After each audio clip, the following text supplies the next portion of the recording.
Sir drugs అమ్మటం ఒక నేరం, డ్రగ్స్ వాడటం ఒక నేరం.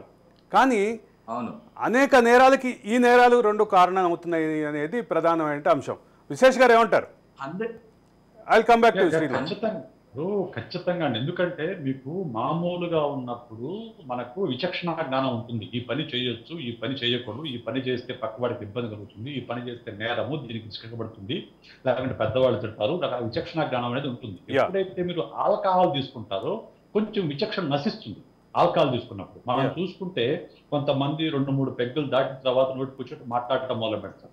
అంటే లేకుంటే డ్రైవింగ్ లో ఇబ్బందులు పడతారు, కింద పడతారు, లేకుంటే యాక్సిడెంట్ చేస్తారు. ఇవన్నీ ఎందుకు? బ్రెయిన్ మీద కంట్రోల్ తప్పుతుంది, బ్రెయిన్ అనేది గతి తప్పుతుంది.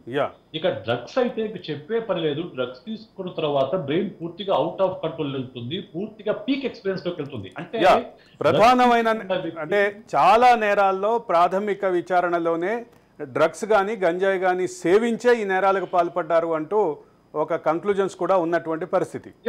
ఎందుకంటే ఇప్పుడు ఎప్పుడైతే గాంజా కానీ లిక్కర్ కానివ్వండి, డ్రగ్స్ కానివ్వండి, ఏది తీసుకున్నా కానివ్వండి విచక్షణ జ్ఞానం కోల్పోతారండి. ఓకే, విచక్షణ జ్ఞానం కోల్పోయినప్పుడు ఏముంది, మనం ఏం చేసినా రైట్ అనే ఫీలింగ్ వచ్చేస్తుంది. విచక్షణ అంటే ఇది చేయొచ్చు, ఇది చేయకూడదు అనేది విచక్షణ, అంతే కదా.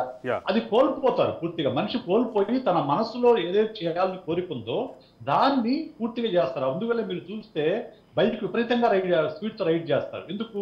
మామూలు అప్పుడు భయం ఉంటుంది, యాక్సిడెంట్ అవుతుంది. కానీ ఆల్కహాల్ తాగినప్పుడు కానీ లేకుంటే డ్రగ్స్ తీసుకున్నప్పుడు కానీ ఆ భయం ఉండదు.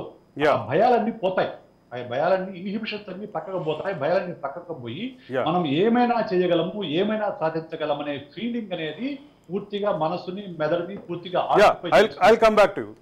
ఆ టైంలో ఏదైనా చేస్తారు.